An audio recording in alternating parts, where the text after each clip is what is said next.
Stroke का एक हमारे पास पेशेंट है, हमने एक डेमो के लिए पेशेंट लिया स्ट्रोक का, और उसमें है अभी अकड़ाव, मतलब स्पास्टिसिटी अगर हो तो आप उसका प्रोटोकॉल कैसे स्टार्ट करेंगे। तो स्टार्ट करते हैं, सबसे पहले आ जाते हैं हम एंकल पे या फुट पे आ जाएंगे कि फुट पे हम लोगों ने सबसे पहले क्या करनी है।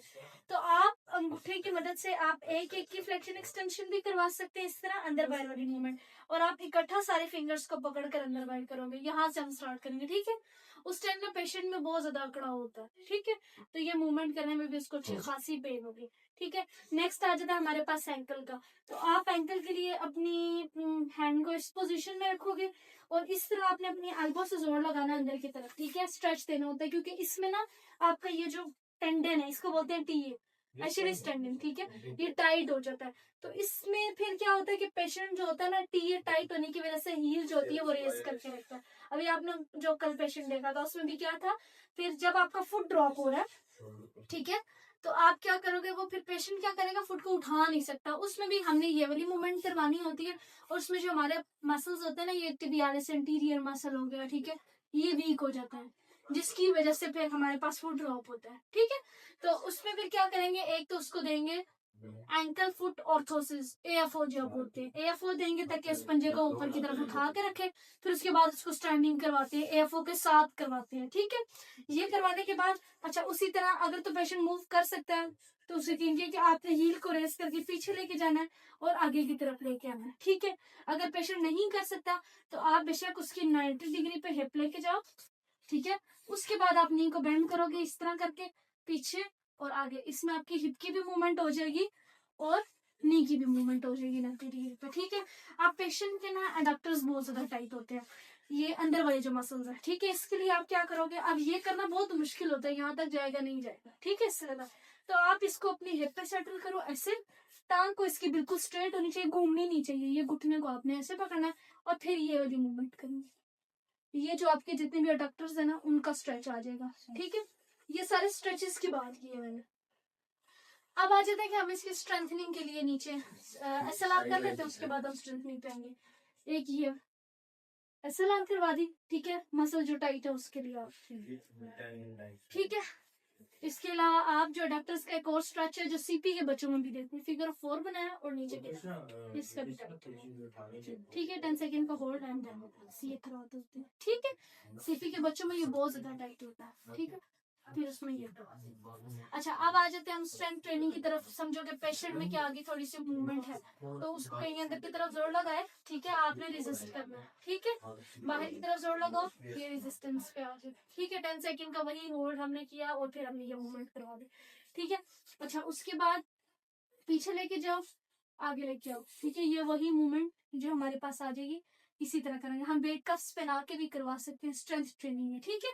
इसी तरह आपने ये रखा, दूसरे घुटने को भी ऐसे रखा, यहाँ पर आप रखेंगे अंगूठा, इसे मुट्ठी बना के रख सकते हैं या टॉवल को रख के अंदर की तरफ प्रेस करना होता है। 10 सेकंड का होल्ड, रिलैक्स, 10 सेकंड का होल्ड, रिलैक्स, ठीक है। ये मसल्स हैं, ठीक है, अंदर वाली मसल्स हमारे टाइट सॉरी वीक हुए हैं, ठीक है। वीक होने की वजह से क्या, अब ये या तो यूरिन लीकेज जो है उसमें भी हम ये पेशेंट को एक्सरसाइज करवा सकते हैं, या फिर अंदर वाले मसल को स्ट्रॉन्ग करें क्योंकि बहुत ज्यादा वीकनेस होती है। जब हम पेशेंट के इस तरह रखते हैं तो पेशेंट का अगर ये समझो लेट ये वाली साइड है, ठीक है, तो ये ड्रॉप हो जाती है ऐसे करके, वो इसे स्टेबल ही नहीं रख पाता। तो आप क्या करें, इसको रखें, दोनों तरफ से कहें जोर लगाओ, यहाँ से आप इसको सपोर्ट देंगी ताकि ये गिरे ना नीचे क्योंकि ये बहुत ज्यादा वीक है, ठीक है। और उससे कहेंगे दोनों तरफ से जोर लगाए, ठीक है। जितना वो जोर लगा सकते हैं उतना उस पर जोर लगाए, बेशक इस पे कम लगेगा इस पे ज्यादा, और आप यहाँ से उसे सपोर्ट देंगे, ठीक है। 10 सेकंड के लिए काउंटिंग करें और छोड़ दें। ये लाजमी करना है कि यहाँ पे सपोर्ट देनी है क्योंकि मसल बहुत ज्यादा वीक है, ठीक है। इसी तरह ये तो अंदर वाले मसल्स के लिए आपने कर लिया, अब बाहर वाले मसल्स वीक है, ठीक है। उसके लिए आप क्या करेंगे, मतलब सॉरी अडक्टर्स के लिए ये भी है, ठीक है। इसमें पेशेंट को कहेंगे टांगे आपने बाहर की तरफ खोलनी है, मैं आपको अंदर की तरफ जोर लगाऊं, ठीक है। तो क्या करेगा पेशेंट, जब बाहर की तरफ खोलो टांगे खोलो ऐसे, तो अब जो मसल वीक है ना यहाँ पे कम जोर लगेगा, यहाँ ज्यादा, उसी अकॉर्डिंग आपने इस जगह पर कम जोर लगाना है, यहाँ से रेजिस्टेंस ज्यादा देना है, ठीक है। जोर लगाओ बाहर की तरफ ये, ठीक है। तो वो कंपनसेट करके ऑलरेडी जो होता है ना शिफ्ट कर देता है, तो वो उससे काफी ज्यादा इसमें एनर्जी आ जाती है। तो ये लोअर लिंक के लिए। इसके अलावा नी टू चेस्ट पेशेंट को कहनी है करे, अगर तो वो कर सकता है तो ठीक है, नहीं तो ये दोनों को यहाँ पे देके खींचे, ये करवाना है, ठीक है, और छोड़, फिर करो, और छोड़। ठीक है, ये चीज है, समझ आ गई आता। अच्छा, ये हमारा लोअर लिम्ब का प्रोटोकॉल है, मेन जो मैंने आपको बताया। अब आ जाते हैं ब्रिजिंग पे। ब्रिजिंग बहुत अच्छी है पेशेंट में, ये आपकी कोर स्ट्रेंथनिंग की एक्सरसाइज भी है। ठीक है, आपके मसल्स वीक हो जाते हैं, सिटिंग में भी मसला होता है। मैं सिटिंग का भी प्रोटोकॉल बताती हूँ। कमर को उठाएं, ठीक है, 10 सेकंड का होल्ड करना। पेशेंट इतना माशाल्लाह अचीव कर देते हैं, वो 1-1 मिनट के लिए भी इसको होल्ड कर लेते हैं। ठीक है, 100 तक भी काउंटिंग कर लेते हैं। तो आपने जितना 10 से आगे फिर जितना बढ़ा सकते हैं उतना बढ़ाना, नीचे ले। ठीक है, फिर से करो, ये वाली मूवमेंट करवानी होती है। ठीक है, ये आपके जितने भी सेटिंग में आपको बहुत हेल्प करेगा, आपके कोर स्ट्रेंथनिंग करेगा। ठीक है, नीचे ले। अच्छा, सेटिंग के लिए क्या करना है, आपके यहाँ पेशेंट बैठ नहीं सकता।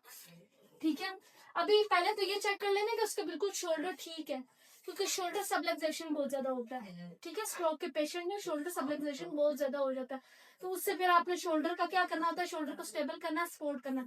अब उसके दोनों हाथ ऐसे पकड़ने हैं, उठ के आओ, ये नीचे ले, ठीक है, ये नीचे जाओ। इससे क्या होता है, आपके जो बैक के मसल्स हैं वो स्ट्रॉन्ग होंगे और सिटिंग भी अच्छी अच्छी हो जाएगी। ठीक है, यहाँ तक क्लियर हो गया। ये आपके बैक के मसल स्ट्रॉन्ग करने का तरीका है। इसी तरह आप इस तरह इसको करके इसे हाफ पोजीशन पीछे जाओ थोड़ा सा, यहाँ पर भी इसको स्टॉप करते हो, 10 to 15 सेकंड का होल्ड भी कर सकते हो, ताकि आपकी जो सेमी जो है ना आपकी सिटिंग, उसमें भी आपके जो है मसल्स है ना वो अच्छे खासे स्ट्रेंथन होते हैं। ठीक है, ये प्रोटोकॉल इसका आ गया। अब आ जाते हैं अपर लिम्ब में। साइड पे आ जाओ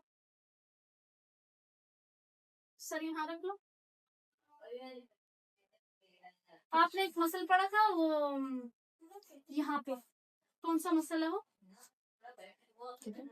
यहाँ पे एक मसल होता है बड़ा सा, क्वाड्रेटस लंबोरम था। जो मसल है ना यहाँ पे वो टाइट हो जाता है, पेशेंट की बाजू पीछे की तरफ नहीं जाती। पहले ये आप इस पोजीशन में इसको होल्ड करते हैं। ठीक है, ये पोजीशन बनाते हैं, ऐसे होल्ड करते हैं पेल्विक रीजन से नीचे की तरफ। ठीक है, ये इसका भी हल्का फुल्का सा टाइट है, लेकिन ये नॉर्मल है। ठीक है, ये देती हूँ। ठीक है, ये उसके लिए होगी, बाकी इसी तरह। अच्छा, फिंगर्स और हैंड की मूवमेंट सबसे लेट आती है। ठीक है, एज कम्पेयर टू फुट, क्योंकि उस पर हम स्टैंडिंग करवाते हैं पेशेंट को, तो वेट बेरिंग एक्सरसाइजेज है, पेशेंट खड़ा हो रहा है तो उससे आ जाती है। हैंड पे मूवमेंट लेट आती है। ठीक है, क्योंकि कम्प्लेक्स मूवमेंट है, फाइन मोटर मूवमेंट से, तो लेट आएगी। आप फिर एक एक को भी करवाएंगे इस तरह करके। ठीक है, 10 रेपिटेशन, और फिर सारे हाथ को। ठीक है, फिर मुट्ठी को, सारी मूवमेंट्स। ठीक है, पोजीशन मूवमेंट, सब मूवमेंट्स करवा, फिर रिस्ट की फ्लेक्शन एक्सटेंशन करवा के एबडक्शन, एडक्शन और सर्कमडक्शन। ठीक है, क्लॉकवाइज और एंटी क्लॉकवाइज। इसके बाद पेशेंट को प्रोनेशन में ये बड़ा मसला होता है ये, और उसके बाद साथ ही स्ट्रेच देते हैं हम लोग। ठीक, किस चीज का स्ट्रेच है, हाँ ये एक्सटेंसर्स और फ्लेक्सर्स हैं, हाँ एक्सटेंसर्स का स्ट्रेच है। ठीक है, तो ये हो गया, और प्रोनेशन और सुपिनेशन करवाते हैं। फिर उसके बाद एल्बो की फ्लेंशन करवाते हैं। इसमें इतना पेन नहीं होता, वो जो स्ट्रेच थी तो उसमें काफी ज्यादा पेन होता है। ठीक है, उसके बाद क्योंकि शोल्डर सबडक्शन वगैरह होने का खतरा होता है या शोल्डर की पेन होता है, इधर ही आपकी 90 के एंगल पे एल्बो रखी, और फिर एबडक्शन, एडक्शन। ठीक है, इसी पोजीशन में फ्लेक्शन, एक्सटेंशन, फ्लेक्शन। ठीक है, ये फ्लेक्शन की मूवमेंट ऐसे करवाते हैं। ठीक है, इस तरह करा के बड़ी फ्रीली इसको मूव करवानी होती है, अगर तो रेंज मिल रही है, अगर स्पास्टिक का तो स्लोली स्लोली जाए। ठीक है, यहाँ तक क्लियर हो गया। चलो, एक पर बैठ नहीं सकता तो आपने हमेशा उसकी बैक सपोर्ट रखनी है। ठीक है, ये जैसे हमने रख दिया, ये बिल्कुल सीधा बैठ। ठीक है, पीछे सपोर्टेड है। ठीक है, और दूसरी बात, उसके हैंड्स को आप ओपन करेंगे, हमने इस पे वेट बेरिंग करवानी है हाथ पे। टांगों पर तो वेट बेरिंग हो जाती है, आप स्टैंडिंग कराते हो, हम उस पे फिजियोलॉजिकल स्टैंडिंग कराते हैं, बेड पे उसको खड़ा करवा सकते हैं, टेबल पे खड़ा करा सकते हैं।